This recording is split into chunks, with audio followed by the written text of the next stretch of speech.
"Keep the change," he said, sliding a crisp $5 bill across a table where the cheapest bottle of wine cost more than most people's weekly groceries. And for a moment, the entire room seemed to forget how to breathe as the soft clink of crystal glasses faded into an uneasy silence, and every eye turned, not toward the man who spoke, but toward the woman standing still beside him, tray balanced in one hand, posture steady, expression unreadable, because in places like this, where power wore tailored suits and arrogance passed for confidence, moments like these weren't just about money. They were about hierarchy, about who was seen and who was invisible. And tonight, Ava Brooks was supposed to be invisible, just another black waitress moving quietly through a Manhattan dining room wrapped in warm amber light and low jazz. Her presence acknowledged only when someone needed something, her voice rarely invited, her dignity constantly tested in ways so subtle they could be denied with a smile.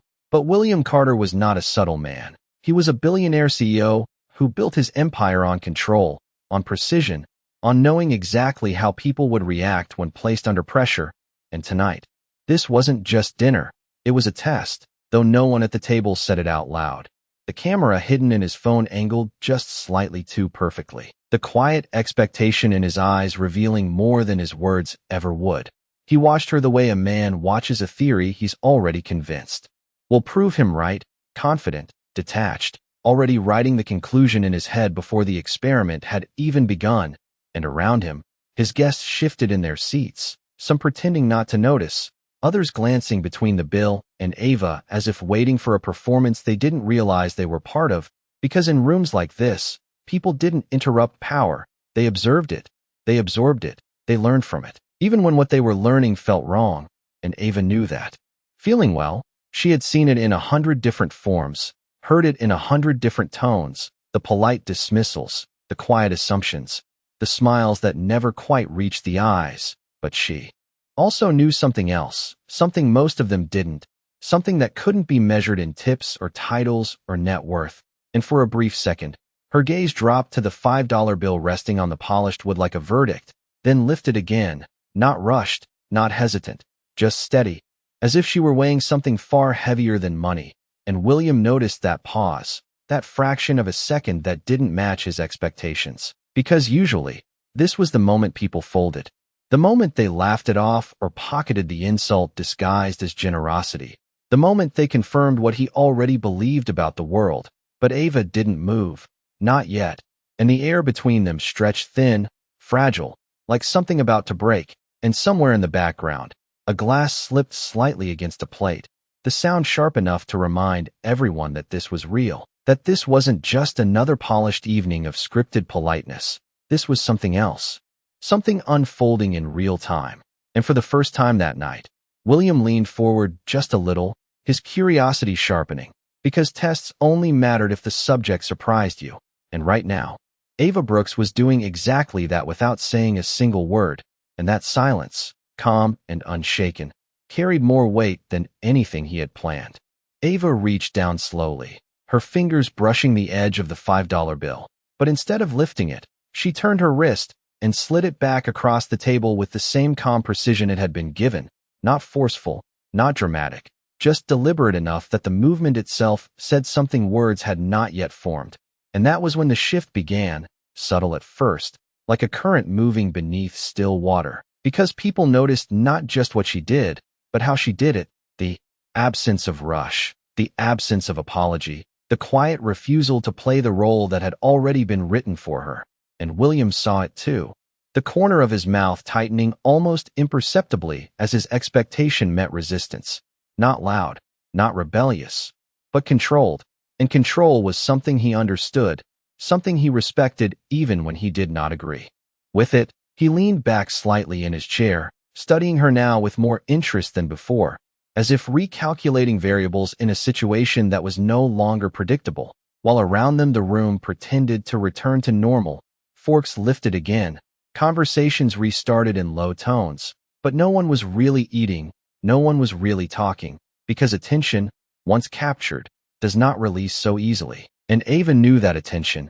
She could feel it without looking, the weight of it pressing from every direction, but she did not let it change her posture, did not let it rush her breath.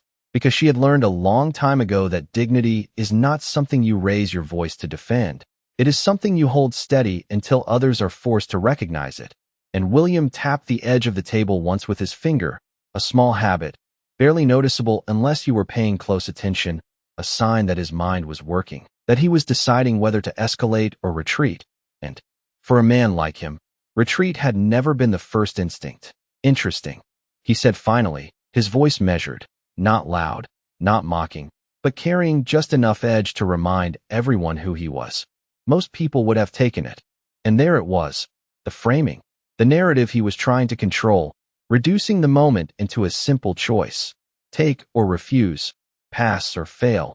But Ava did not answer right away. She let the silence stretch again, not as defiance, but as space for the truth, to land where it needed to. Her eyes meeting his for just a second longer than expected, not challenging, not submissive, just present. And that presence unsettled him more than any argument could have, because arguments he could win, presence he could not control. And somewhere behind him, a quiet click from a phone camera confirmed what everyone already knew. This moment was being recorded, not just by his device, but by others now too, perspectives multiplying, narratives branching, and for the first time that night, the test was no longer his alone. It belonged to the room, to the witnesses, to the story forming in real time. And Ava, without raising her voice, without changing her tone, had just stepped into the center of it, not by force, but by choice. And that choice carried a weight far greater than $5. William's gaze did not leave her, but something behind his eyes shifted, not anger, not yet, but a recalibration, the kind that happens when a man used to certainty begins to sense a flaw in his own design. And he reached for his glass, lifting it halfway before setting it back down without taking a sip, a rare hesitation that did not go unnoticed by those watching closely. Because men like him did not pause unless something inside them had been interrupted, and Ava saw that interruption. She recognized it not as weakness, but as a moment, the kind of moment that could either close or open a door depending on what was said next. And she understood something else too. This was no longer about a tip. It had never really been about money. It was about value, about the invisible lines people drew between themselves and others, lines reinforced by habits, by titles, by rooms like this where one side gave orders and the other followed them. And William leaned forward again, his voice quieter now, more focused. So what is it then? He asked, not mocking, not playful, but searching for something he could define. If it is not about the amount, what is it about? And for the first time, he was not performing for the room. He was asking. And Ava let that question sit between them for a breath, long enough for it to settle. Long enough for the people around them to feel that this was no longer a spectacle, but something more personal, something more real. And when she spoke, her voice was calm, even, carrying just enough weight to reach every corner of the table without needing to rise. It is not about the money, she said, her tone steady. It is about what you believe it says about me. And a quiet ripple moved through the room, not loud, not dramatic, but present. Because those words did not just land on William, they landed on everyone listening. And William's jaw tightened slightly, not in anger, but in recognition. Because he understood implication, he built his career on reading between lines, on interpreting signals others missed. And what she had just said was not an accusation. It was a mirror, and mirrors were uncomfortable when they showed more than expected. He exhaled slowly, a measured breath, and for a second, his eyes dropped to the bill still resting on the table, as if seeing it differently now, not as a gesture of control, but as a statement he had not fully examined until this moment. And Ava did not look away. She did not rush to fill the silence, because she knew that silence was where truth had space to grow. And somewhere in the background, a server paused mid-step. Another guest lowered their phone just slightly, the energy of the room shifting from anticipation to reflection, subtle but undeniable. And William finally looked back up at her, his expression no longer certain, no longer fixed, but open in a way that had not been there before. And what does it say? He asked, quieter now, almost careful, as if the answer mattered more than he had planned. And Ava held his gaze for a brief moment, not to challenge him, not to defeat him, but to make sure he heard what came next exactly as it was meant. Because sometimes the most powerful thing you can give someone is not a lesson, but the truth they have been avoiding, and tonight, that truth was no longer something he could dismiss. Ava did not rush her answer. She let the question breathe between them, because some answers lose their weight when delivered too quickly, and when she finally spoke, her voice was soft but precise, each word placed with intention. It says you believe $5 is enough to measure someone you have not taken the time to see. And the sentence did not land like an attack. It landed like clarity, clean and unavoidable. And for a moment William did not respond, his fingers resting lightly against the edge of the table as if he were holding on to something that had just shifted beneath him. And in that silence, the room leaned in without moving. Because what was happening now was no longer entertainment, it was revelation, the kind that made people uncomfortable because it felt familiar, too familiar. And William's mind moved quickly, assembling defenses, explanations, context. He could say it was a test. He could say it was a lesson. He could say it was harmless. But each version sounded thinner than the last even before it reached his lips, because deep down he knew something had already changed, not in the room, but in how he was being seen, and more importantly, in how he was seeing himself. And Ava continued, not to press him, not to corner him, but to complete the thought he had asked for. It says you think generosity is about what you give, not how you give it, she added, her tone unchanged, steady as ever. And that was the moment something inside William stilled completely, because those words did not challenge his power, they questioned its meaning, and meaning was not something he could control with contracts or numbers or influence. Meaning was something earned, something built slowly through choices most people never paid attention to. And he looked at her differently now, not as a server, not as part of the environment, but as someone standing entirely outside the structure he relied on, someone who could not be reduced to a role or a function. And for a brief second, an image crossed his mind uninvited, his own son at 17, sitting across from him at a dinner table much quieter than this one, asking him a simple question he had brushed aside because he was too busy, too focused, too certain that there would always be another chance.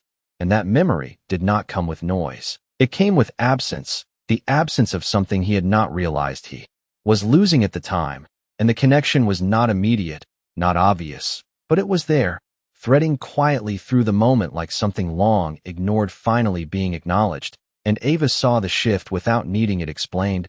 She had seen that look before, the look of someone recognizing a truth they could no longer avoid. And she did not push further, she did not need to, because the strongest moments are not forced, they are allowed. And William exhaled slowly, deeper this time, as if releasing something he had been holding without knowing it, his eyes dropping once more to the $5 bill. But now it looked smaller, not in size, but in meaning. And when he spoke again, his voice had lost the edge it carried before, replaced by something quieter, something closer to honesty than control. That was not my intention, he said, not as a defense, but as a realization.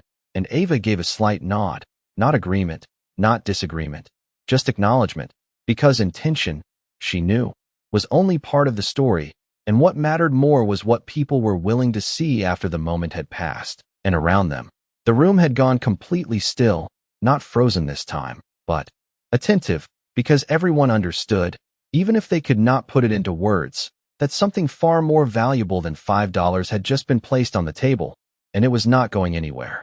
William let her words settle, not rushing to respond this time, because something about the way she spoke had shifted the rhythm of the conversation, slowing it down, stripping it of performance, leaving only what was real.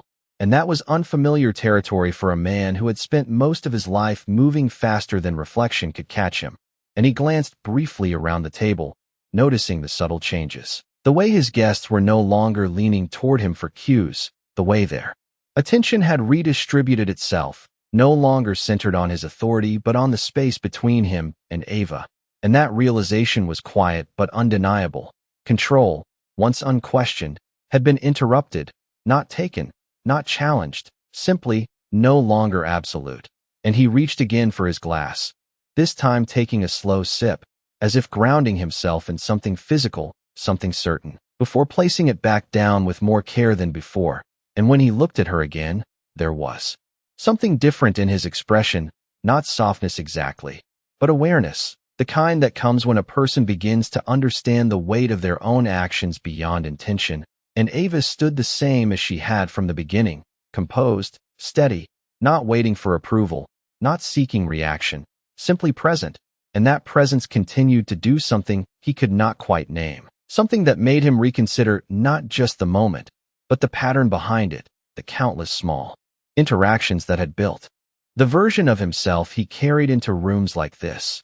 And for a brief second, another memory surfaced, not dramatic, not loud, just a simple image of his assistant years ago, thanking him for something routine, something expected, and how he had nodded without really hearing her, without really seeing her, because at the time, efficiency mattered more than connection, results mattered more than recognition. And that pattern had worked. It had built everything he now had.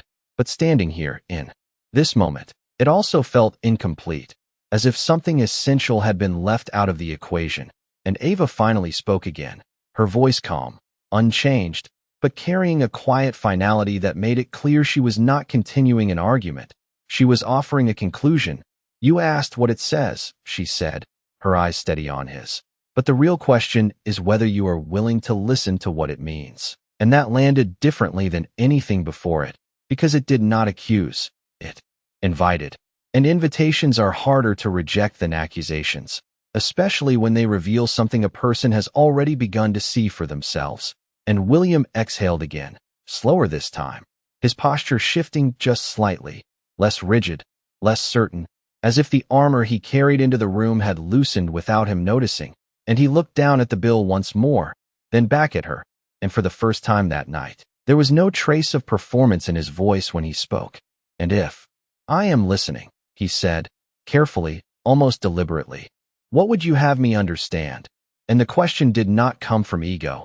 It came from something quieter, something more honest, and the room felt it. The shift from test to conversation, from control to curiosity. And Ava did not answer immediately, not because she did not know what to say, but because she understood that what came next would matter more than anything before, not just for him, but for everyone who had witnessed the moment unfold. And in that pause, something subtle but powerful settled over the room, the kind of stillness that does not demand attention, but holds it completely, because everyone knew, even if they could not explain why, that whatever was about to be said next would not be forgotten. Ava let the question settle between them, not because she needed time to think, but because she understood that understanding does not arrive all at once. It arrives in layers, and if you rush it, it slips away before it has a chance to take root. And when she finally spoke, her voice carried no edge, no judgment, just clarity shaped by experience. "You are used to being heard," she said, her tone even, but not always used to listening. And the words did not accuse, they revealed. And William felt that difference immediately, because he had spent years mastering conversations, guiding them, directing outcomes, shaping perceptions. But listening, truly listening, had never been the skill that built his empire. And yet here he was, realizing that it might be the one thing his success had quietly taken from him. And Ava continued, not louder, not faster, just steady. "When you gave that $5, it was not about generosity," she said, her eyes briefly lowering to the bill, before returning to him. "It was about control, about deciding what someone else is worth without ever asking who they are." And that sentence did not strike like a challenge. It settled like truth. And truth has a way of lingering longer than any argument. And William's shoulders shifted slightly, not in discomfort, but in recognition, because he could not deny it. Not after the way the moment had unfolded, not after the way the room had responded, and more importantly, not after the way he himself had begun to see it. And somewhere behind him, one of his guests adjusted in their seat, the faint sound of fabric against leather reminding everyone that they were still there, still witnessing something that had moved far beyond a simple exchange. And Ava took a small breath, not to gather courage, but to maintain the balance she had held from the beginning.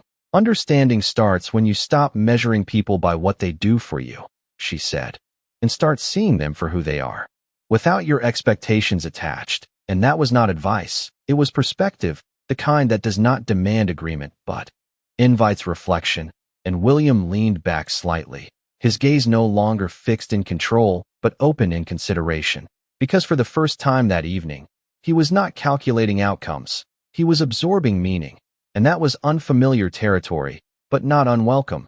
And another image crossed his mind, clearer this time, his son again, not as a distant memory, but as a moment he had overlooked. A conversation cut short, a look of disappointment he had dismissed as immaturity, and now, standing here, that moment felt different, heavier, as if it carried something he had not been ready to understand until now. And Ava saw the shift deepen, not through his words, but through the quiet changes in his posture, the way his hands no longer rested in certainty, the way his gaze softened not in weakness, but in awareness, and she did not press further, because she did not need to. The message had already landed, and William finally spoke, his voice lower now, stripped of its earlier certainty. So what you are saying, he said slowly, choosing each word with care, is that I have been deciding value without ever questioning it. And Ava gave a small nod, not as validation, but as acknowledgement, because the realization had come from him, not from her, and that made it real, and the room, still and attentive, held that moment with quiet understanding, because everyone present knew, even if they could not fully explain it, that something fundamental had just shifted, not in the space itself, but in the man who once believed he defined it. William did not respond right away, and this time the silence was different, not tense, not uncertain, but heavy with something deeper, something that could not be brushed aside with a quick remark or a clever deflection, because for the first time in a long time, he was not trying to win the moment, he was trying to understand it, and that shift, subtle as it was, changed everything. His eyes moved briefly away from Ava, scanning the table, the people, the room he once commanded without effort, and what he saw now was not admiration or agreement, but reflection, quiet, thoughtful reflection staring back at him from faces that had witnessed the same exchange, and it unsettled him, not because they judged him, but because they no longer needed to. He had already begun to do that himself, and he let out a slow breath, deeper than before, as if something inside him was finally catching up to where the moment had already gone. I built everything on knowing exactly what things are worth, he said, his voice lower now, stripped of certainty, but not of honesty. Companies, deals, people's time, outcomes, and he paused, not for effect, but because the next part was harder to say than he expected. But I never questioned who I was when I made those decisions. And that admission did not echo loudly. It settled quietly into the space between them, but its weight was undeniable, because men like William did not often say things like that, not in rooms like this, not in front of people who once followed his lead without question. And Ava listened without interruption, her posture unchanged, her presence steady as it had been from the beginning, because she understood that this moment was no longer about her response. It was about his realization, and she gave him that space fully, without stepping into it, without taking control of it, because true understanding does not need to be guided once it begins. And William's gaze returned to the $5 bill again. But now it was no longer just a symbol of a misstep. It was a marker, a point in time where something shifted, something he would remember not because of the money, but because of what it revealed. And he reached out, his fingers hovering over it for a brief second before picking it up, not with authority, not with dismissal, but with consideration, as if holding something fragile rather than trivial. And the room watched, not because of the action itself, but because of what it represented, the continuation of a moment that had already changed direction. And he looked back at Ava, meeting her eyes again, but this time there was no test behind his gaze, no hidden expectation, only a quiet sincerity that had not been there before. I thought I was measuring performance, he said, his voice steady but softer. But I was revealing something else entirely. And Ava gave a slight nod, not to confirm him, but to acknowledge that he had reached that point on his own, and that mattered more than anything she could have said. And somewhere in the background, the faint hum of the restaurant returned, conversations slowly picking up, glasses being lifted again, but the energy had shifted permanently, because everyone present understood that they had just witnessed something rare, not a confrontation, not a spectacle, but a turning point, the kind that does not announce itself loudly, but stays with you long after the moment has passed. And William remained still for a second longer, holding the bill between his fingers, before placing it back down on the table, not as a statement this time, but as a reminder. And when he spoke again, his voice carried something new, something that could not be bought or rehearsed. "I think I have been confusing control with respect," he said quietly, and in that moment, no one interrupted, no one reacted outwardly, because some realizations do not need an audience. They simply need to be acknowledged, and Ava, standing across from him, understood that better than anyone in the room.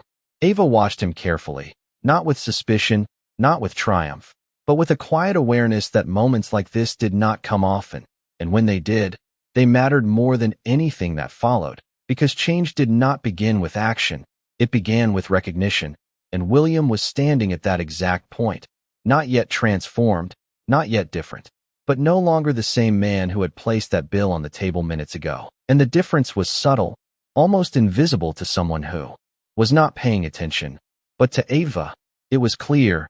It was in the way his shoulders no longer held tension like armor, in the way his gaze stayed present instead of scanning for control, in the way his words came slower, more intentional, as if each one had to pass through a filter it never had before, and she allowed the silence to return, not as a gap, but as space for him to continue if he chose to. Because forcing a realization only weakens it, but allowing it to unfold gives it.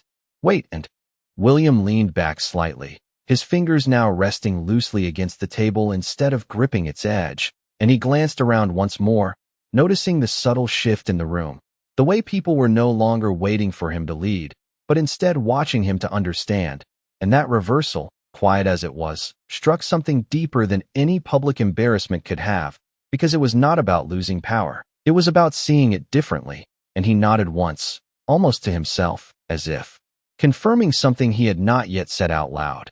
And when he finally spoke again, his voice carried a calm that had not been there before. "Respect is not something I have been giving," he said slowly. "It is something I assumed came with everything else." And that admission did not sound like regret. It sounded like clarity, and clarity has a way of changing direction without needing force. And Ava responded with the same steady tone she had carried from the beginning. "Respect is not attached to what you own," she said. "It is reflected in how you treat people who cannot offer you anything in return."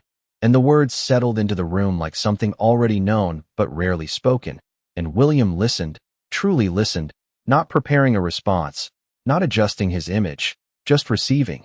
And that alone marked a shift more significant than anything visible. And he looked at her again, not as someone below him, not as part of the background, but as an equal in the moment. Someone whose words held weight because they were true, not because of any title. And he nodded slightly, a gesture small enough to go unnoticed by most, but deliberate enough to mean something. And for a brief second, another thought surfaced, not about business, not about success, but about legacy. The word itself carrying a different meaning now than it had earlier that evening. Because legacy was no longer about what he would leave behind in numbers or assets. It was about what his actions said about him when no one was measuring. And that realization did not come with urgency. It came with stillness, the kind that settles in quietly and stays. And he reached once more for the bill, not to move it, not to remove it, but simply to look at it again, as if trying to understand how something so small had revealed something so significant. And Ava remained where she was, composed, grounded, not needing to say more, because she understood that the moment had already done what it needed to do. And when William finally spoke again, his voice carried a tone that no longer sought control or validation. "I think I have been leaving the wrong kind of impression for a very long time," he said, almost to himself, and the room did not respond, did not interrupt, because everyone present understood that some statements are not meant for others. They are meant for the person saying them. And Ava, hearing it, gave a quiet nod, not as approval, but as acknowledgement that the truth, once seen, does not need to be repeated, it simply needs to be carried forward. William remained seated for a moment longer after his last words, as if standing too quickly might disrupt something that had only just begun to take shape inside him. And the room, though slowly returning to its usual rhythm, still carried a quiet awareness of what had unfolded, conversations resuming in softer tones, glances still drifting back toward the table as if the moment had not fully released them yet. And Ava shifted her weight slightly, not stepping away, not closing the interaction, but allowing it to move naturally toward whatever came next, because she understood that real change was not something you forced into a conclusion. It was something you allowed to continue beyond the moment itself. And William finally pushed his chair back gently, the soft sound of it against the polished floor drawing a few subtle looks. And he stood, not with the commanding presence he had entered with, but with something quieter, something more grounded. And he looked at Ava directly, no longer from above, no longer through a lens of status or expectation, but simply as one person acknowledging another. And there was a pause, brief but meaningful, before he spoke again.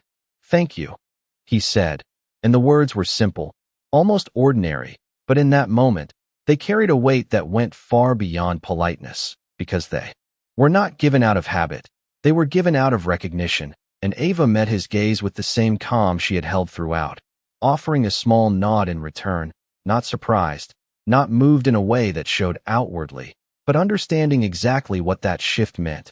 And William glanced down once more at the $5 bill still resting on the table, and for a second, it seemed as if he might leave it there as a reminder, but instead, he picked it up and folded it once before placing it into his pocket, not as a transaction, but as something he intended to carry with him, a quiet symbol of a moment that had revealed more than he expected. And he reached for his jacket, slipping it on with a measured motion, his usual precision still present, but no longer rigid. And as he turned to leave, he paused again, just slightly, looking back toward the table, the room, the space where something had shifted in a way he could not ignore. And for a brief moment, another thought crossed his mind.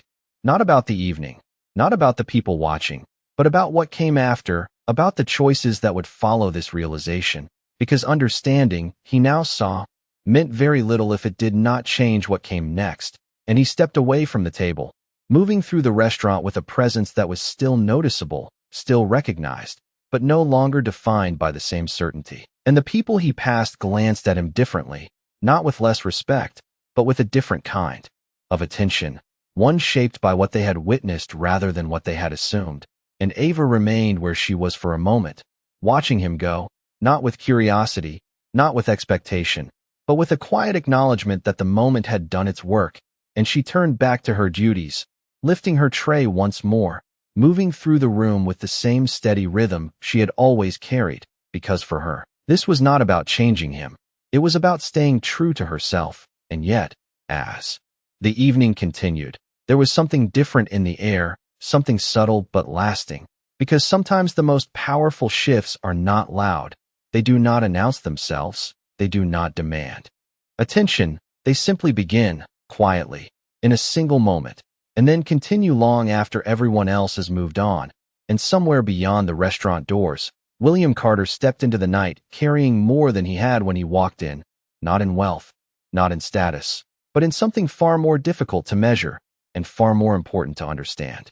The night air outside felt colder than it should have, or maybe it was just the absence of noise that made it seem that way, because inside the restaurant everything had been controlled, contained, predictable, and out here, standing beneath the quiet glow of streetlights reflecting off polished black cars and glass towers, William felt something unfamiliar, something unstructured, and he paused just outside the entrance, not reaching for his phone, not calling his driver, just standing there.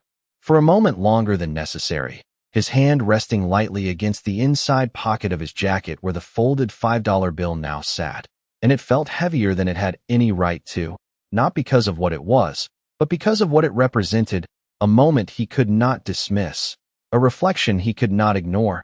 And as a black sedan pulled up to the curb, the driver stepping out quickly to open the door, William gave a slight nod but did not move immediately, his gaze drifting briefly upward to the skyline. Windows lit in patterns that once symbolized achievement to him, success measured in floors, in square footage, in numbers that climbed higher each year. But tonight, those lights looked different, less like markers of power and more like reminders of how much of his life had been spent chasing things that never asked who he was becoming in the process. And he finally stepped into the car, the door closing with a soft, controlled sound that usually signaled the end of a long day, but tonight it felt like the beginning of something he had not planned for. And as the car moved through the city streets, smooth and uninterrupted, He leaned back slightly, his eyes not on the passing buildings, but somewhere further inward, replaying the moment not as an event, but as a question, and the more he thought about it, the clearer it became that Ava had not challenged his success, she had challenged his definition of it. And that distinction mattered more than anything he had experienced in years, and he reached into his pocket, unfolding the bill slowly, his fingers tracing the crease as if trying to understand how something so small could reveal something so large. And for a brief second, another memory surfaced, not from the restaurant, but from his office weeks earlier, a legal document laid out neatly across a glass desk, his estate plan, structured, precise, efficient, outlining the distribution of everything he had built, numbers attached to names, percentages assigned with logic, not emotion, and he remembered signing it without hesitation, because at the time, it made sense, it was clean, it was controlled, it reflected everything he believed about order and outcome. But now, sitting in the quiet of the moving car, that same document felt incomplete, not wrong, but lacking something he could no longer ignore, and he exhaled slowly, the sound barely audible over the low hum of the engine, as his thumb pressed lightly against the paper in his hand. And for the first time, the thought did not feel like an idea. It felt like a decision forming, not rushed, not dramatic, but steady. And as the car turned onto a quieter street, the city noise fading just slightly, William leaned forward just enough to catch the driver's attention in the rearview mirror, his voice calm, but carrying a clarity that had not been there earlier that evening. Change of plans, he said, and the words were simple, but they marked something significant, not because of where he was going, but because of why. And as the driver nodded and adjusted the route, William leaned back again, the folded bill still in his hand, no longer just a reminder of a moment, but the beginning of something that would reach far beyond it, something he knew, even without fully understanding it yet, would not leave his life the same as it had been before. The car slowed as it turned into a quieter part of the city, where the glass towers gave way to older buildings with history etched into their brick and stone, and William sat forward slightly, his eyes more focused now, not on the skyline, but on the decision that had already begun to take shape in his mind. And when the vehicle finally came to a stop in front of a modest but well-lit office building, the kind that did not announce its importance but carried it quietly, he stepped out without hesitation, the cool air brushing against his face as if grounding him in the reality of what he was about to do.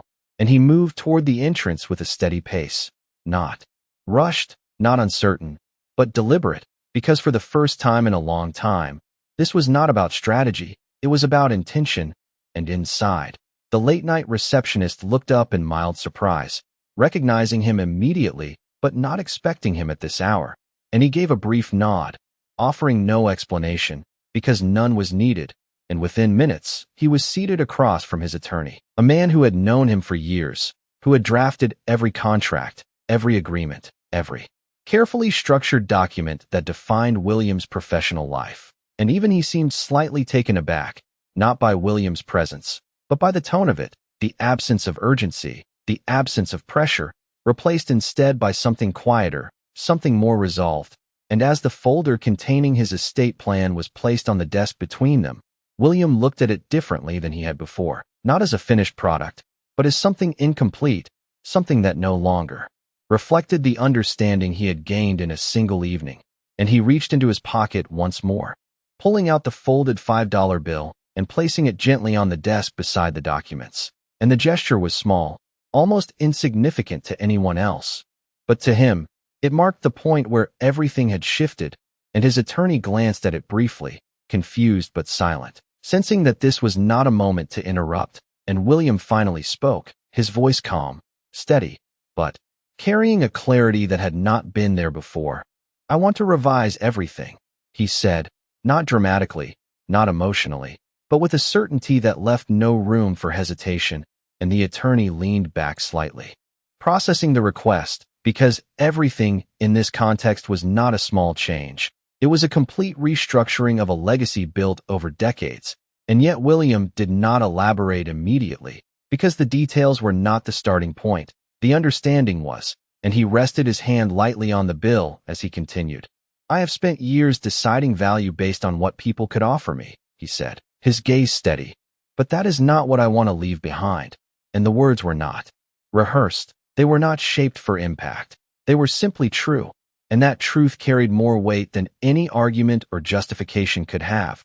And the attorney nodded slowly, no longer questioning the request, because something in William's tone made it clear that this was not a passing thought. This was a decision.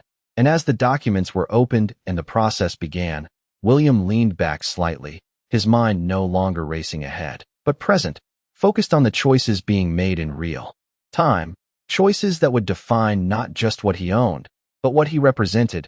And for the first time, the idea of legacy did not feel like a calculation. It felt like a responsibility, one that could not be measured in percentages or numbers alone. And as the pen was placed in front of him, ready for the changes to begin, William glanced once more at the small piece of paper resting beside the folder. And he understood, fully now, that what had started as a simple test had become something far more significant, not because of what he had done, but because of what he had finally chosen to see. The pen felt different in his hand than it ever had before, not heavier, not unfamiliar, but purposeful in a way that made each movement matter. And William did not rush as he reviewed the pages laid out in front of him, his eyes moving carefully across lines that once represented certainty, but now revealed omission, and his attorney watched quietly, no longer guiding the process but following it. Recognizing that this was not a negotiation, it was a redefinition, and William tapped the pen lightly once against the paper before making the first change, not a dramatic rewrite, not a sweeping gesture, but a deliberate adjustment that carried meaning beyond its size. And as he continued, page by page, the structure of his legacy began to shift, not away from what he had built, but toward what he had overlooked, organizations that focused on education, on opportunity, on giving people access rather than expectation. Names that had never appeared in his documents before now finding space where there had once only been numbers. And with each change, something inside him settled, not because he was fixing a mistake, but because he was finally aligning his actions with an understanding that had been missing for far too long. And the room remained quiet except for the soft sound of paper turning and pen meeting ink, a rhythm steady and unhurried, because there was no need to rush something that would outlast him.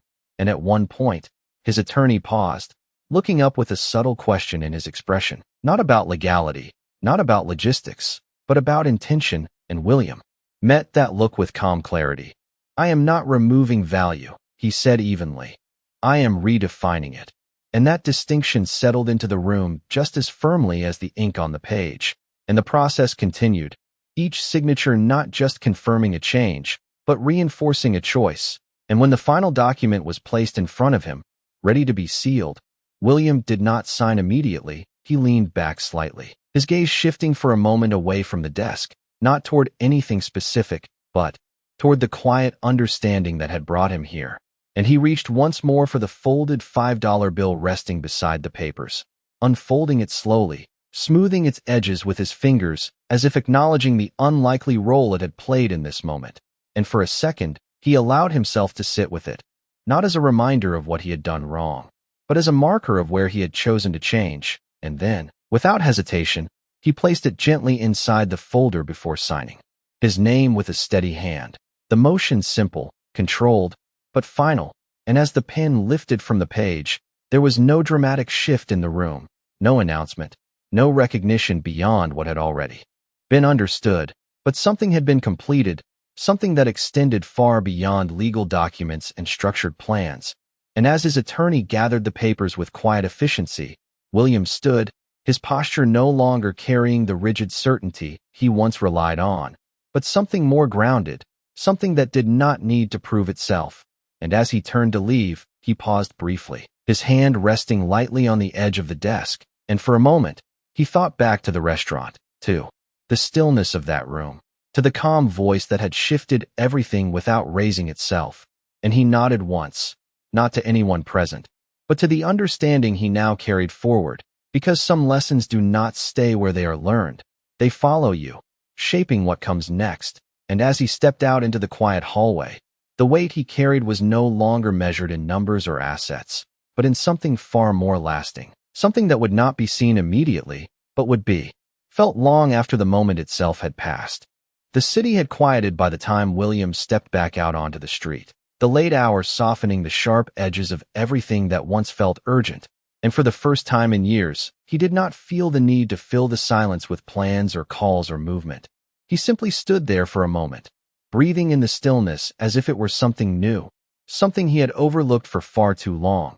And as the car pulled up once more, the driver opening the door with the same practiced precision, William paused before getting in, his hand resting lightly against the frame as his thoughts drifted back, not to the office, not to the documents he had just signed, but to a single moment inside a restaurant where nothing had changed and yet everything had.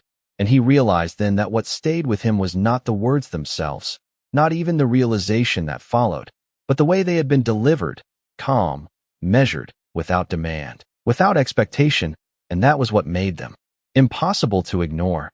And as he settled into the car, the interior quiet and familiar, he leaned back, his gaze unfocused for a moment as he allowed the weight of the evening to settle into something steady, something lasting, and for the first time, the idea of tomorrow did not feel like another set of decisions to control. It felt like a continuation of something he had only just begun to understand. And somewhere across the city, in a restaurant that had long since moved on to its final tables of the night, Ava Brooks finished her shift the same way she always did, methodical, composed, her movements unhurried as she cleared the last of the glasses and folded the final linen napkin, and no one in the room spoke about what had happened earlier, not because it had been forgotten, but because it did not need to be repeated to be remembered. And as she stepped into the quiet of the back hallway, removing her apron with the same calm she carried throughout the night, she did not pause to reflect on the moment in the way others might have expected, because for her, it had never been about changing someone else. It had been about remaining consistent in who she was, regardless of who stood in front of her. And that consistency, quiet and unwavering, was what gave her words their weight. And as she stepped outside into the cooler air, the city lights stretching out in every direction, she adjusted her jacket and began walking, not looking back, not wondering what would come of the interaction, because she understood something many people spend their lives trying to learn, that the impact of a moment is not measured by what it immediately produces, but by what it quietly sets in motion. And miles away, as the car carried William through the empty streets, he reached into his jacket once more, his fingers brushing against the absence where the folded bill had once been, now sealed inside a document that would outlast him. And instead of replacing it, he let his hand rest there for a moment, acknowledging the space it had left behind. Because sometimes what you remove carries more meaning than what you keep.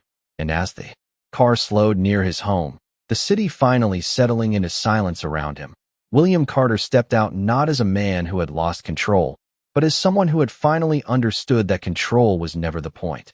And somewhere in the quiet distance between two lives that would likely never cross again, a simple truth remained, unspoken but undeniable, that power can fill a room, but only character can change it. And that night, without raising her voice, without asking for anything in return, Ava Brooks had done exactly that.